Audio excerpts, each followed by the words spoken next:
Hello, everybody. My name is Bill Davis. I'm a lead faculty in the Forbes School of Business and Technology at the University of Arizona Global Campus. It's my pleasure today, being an ADEIL board member, to host this session. And today we've got a special treat for you. We've got two of my good friends and colleagues, two of my mentors and coaches throughout my academic career, Dr. Mike Reilly and Dr. Charlie Minnick. We've got them here today to talk a little bit about their great book, The 5 Functions of Management, that I have truly enjoyed in my academic career here. And I go to their book quite a bit sometimes just to look at different parts of that book, different functions, so I stay fine-tuned and bring my A game forward. But it's a great book. I encourage you to get it, to look at it, and learn from it. So thank you.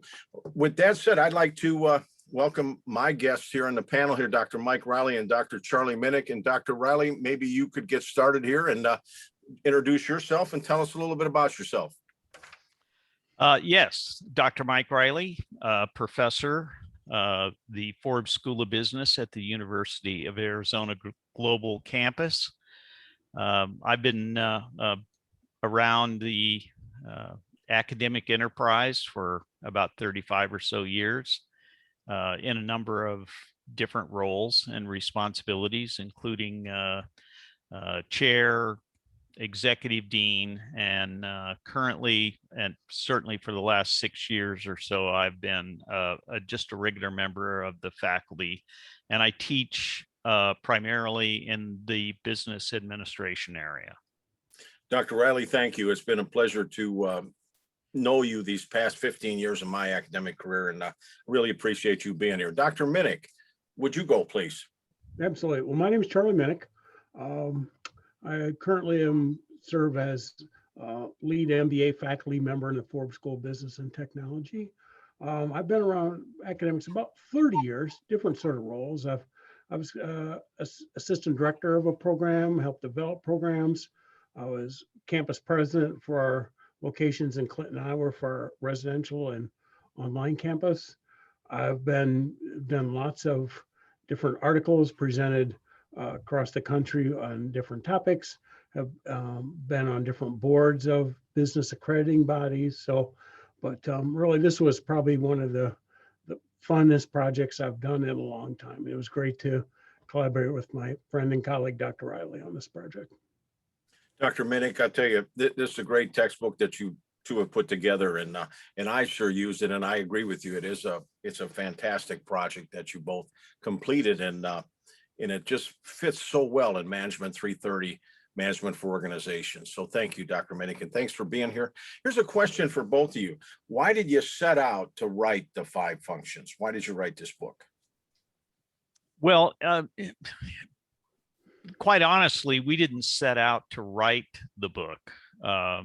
We were asked by Bridgepoint Publications Constellation Group if we would be interested in writing a textbook for a course. And from that request, I contacted Charlie Minnick, and the two of us talked about what we would actually write about, what course would be appropriate, and we selected Mgmt 330 because it needed a good textbook that really was condensed. And we set to work, and we had several consultations before we actually signed a contract and began the process of writing the book. And we organized our thoughts around the functions of management. Originally, as you know, there were 3 functions of management, and then there were 4. And we added the 5th, and that's essentially what we wrote about. And we were teaching students through the content that we prepared about the discipline of management, not particularly how to become a manager. Very good. Thank you, Dr. Reilly. Dr. Minnick? Yeah, so I think Mike is right on target how we did. And I also think it's important because you look at between the two of us, we have about 70 years of knowledge and white hair to prove it, and all those sort of things. So I think it's important to, how do we give back to future generations of managers and leaders. So I think that's important. Is I believe that we all get where we are in life because people believe in us and give us chances and opportunities. So I think part of our responsibility is to share our wisdom and knowledge and maybe mistakes we made along the way, what we've learned from that. So I think that was critical to the, once we decided this was a book we wanted to do, was to how do we give back to future generations of managers and leaders and try to impart some wisdom and knowledge that we have into the course.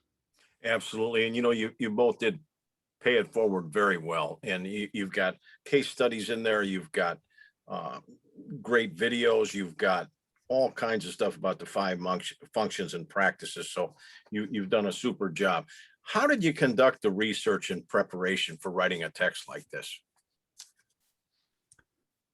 Well, once we decided, generally speaking, what the thrust of the book was going to be about, we spent most of our time gathering those significant historical documents and manuscripts and textbooks, not just the ones that we had experienced in our academic lives, but were really pertinent to and really contemporary at the time that we were writing the book.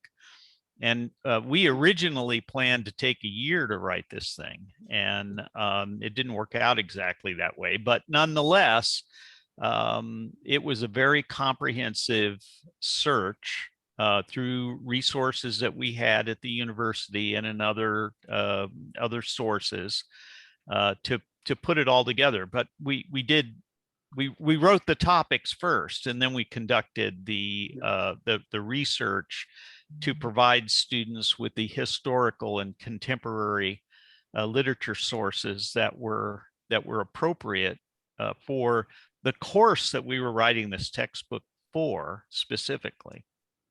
Lined up very well. Dr. Minnick, I remember when you completed the project and you were sharing your books around campus and so forth. And anything that you'd like to say about the research and preparation for it? No, I think that's what we did. It was important to decide what we were going to write about from a topic standpoint. That was critical. And then again, we, did the research and filled in with the topics. I think was really critical to how we did that. And I think we looked at, because in order to appreciate where you are, you have to know where you came from. So I think we looked at, the history of management, kind of where we are, but let's take a little peek into the future and what's effective management going to look like down the road a little bit. So I think that was, you got to, again, appreciate where you are, you got to know where you came from. So I think we did the appropriate research, but we also kind of put on our visionary hats a little bit between us two, and what did some other folks say on the topic, but what does it look like down the road? What's the future of management look like? Because we live in a very dynamic, changing time, so we have to make sure we stay nimble and agile and adapt as our world changes as well. Well, Dr. Minnick, it's been 10 years since you published the first edition of your book. Then the second edition went to press. What do you see in the future that you might like to include in the third edition? Well, I think you look at the world in which we live in this past year.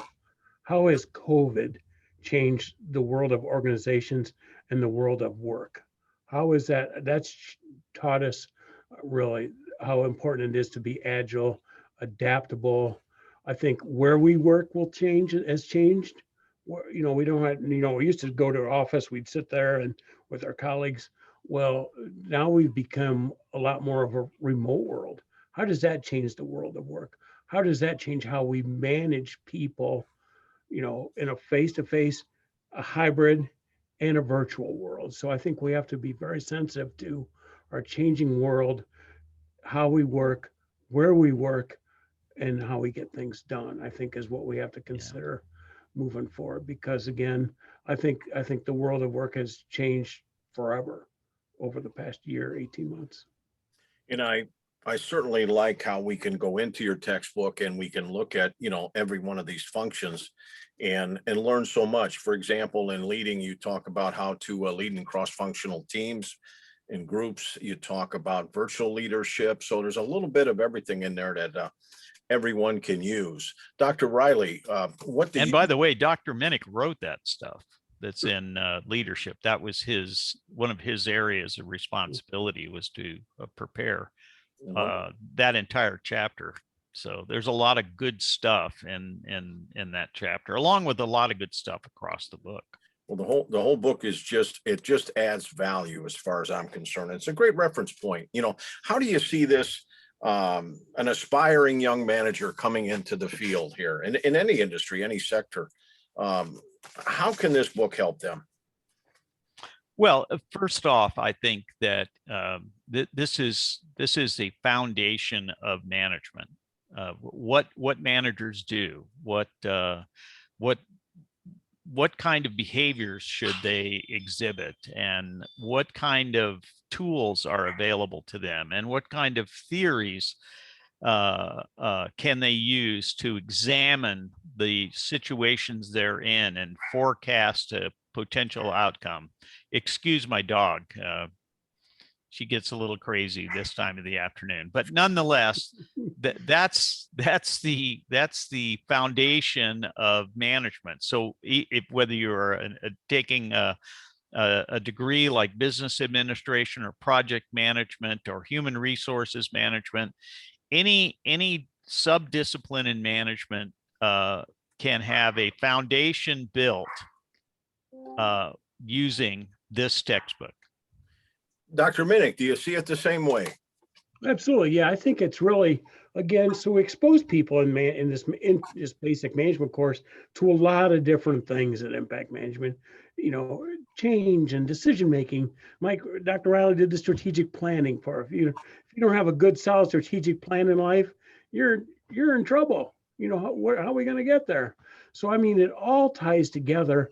And that's what I like about the 5 function. The 5 functions have to work together to gain optimal organizational and management performance. And that's why we go back a little bit with while we had the staffing. I mean, I think one of the most important parts of an organization is people. How do you get the right people doing the right job at the right time?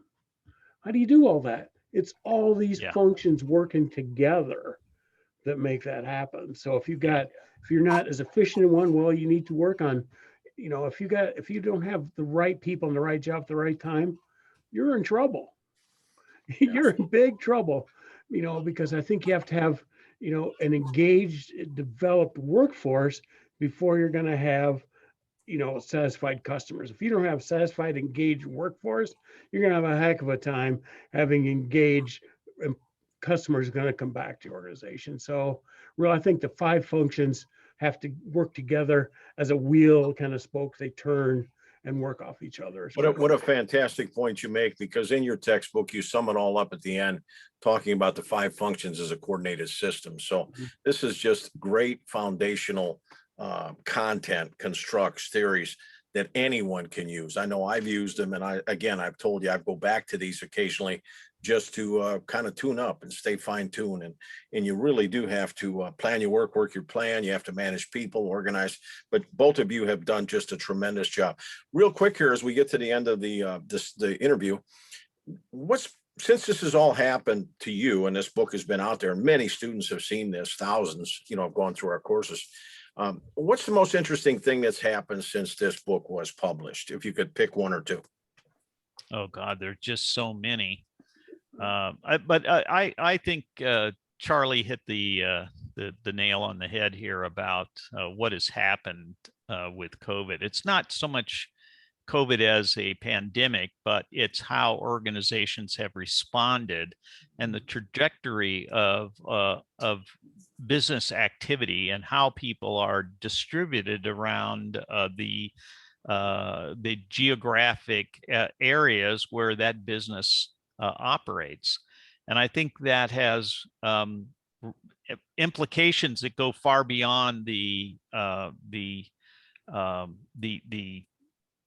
theory and as it's currently written in the book, it goes beyond all of that. And that's one of the reasons why we probably need to update. Organizational structures need to be updated. And we use more traditional organizational structures in the text, but those are maybe not going to be thrown out the window, but they do need to be adapted to the current realities, the emerging realities. And so substantial work is going to have to be done in the text, kind of bring it up to date, make it more contemporary, current contemporary, not contemporary when we originally wrote the book nearly 11 years ago. Very nice, very nice. Dr. Minnick, any final thoughts from you? Yeah, no, I think Mike hit right on the head. I mean, it needs some updating, but I think one thing that remains constant, and I think this past year has really showed us this, as Warren Bennis talked about, is that none of us is as smart as all of us. I think it's really showed this when we get curveballs in life. Sometimes about the time you think you know the answer, somebody changes the questions. So I think that is critical as we look moving forward, is we have so many smart people in our organizations that we don't tap into. Absolutely. When you look at a structure, there's lots of people in this traditional structure that maybe, if you look are down, some at the lower end of the structure, they have fantastic ideas. We have got to do a better job of tapping into those fabulous ideas. People need a mechanism and an avenue to get the really cool ideas into the pipeline. So I think you're right. Things change. We need to update. We need to think differently about how we do stuff. But one thing I think that remains consistent and showed is that none of us is as smart as all of us. Very nice, very nice. And I'm looking forward to the third edition and the adjustments. And it has been an absolute pleasure to talk to you about your textbook today. I'm a big fan of it, and it's on my shelf. And both of you have actually autographed my copy. It's something I want to give to my grandson down the road, because I think this is a great foundational book as he gets older and goes to school and works and so forth, because you've got some great principles and content in there. And so I applaud you. I applaud all the contributions and how you pay it forward in your careers. And I certainly have learned and grown with you, from you, and it's just a pleasure to work with you. So thank you both very much for attending this meeting today and this short session. And I want to thank all the ADEIL listeners for listening to this particular interview. Thank you, and have a great evening, Dr. Mike and Dr. Charlie. Take care. Thanks. Thanks, Bill. Thank you.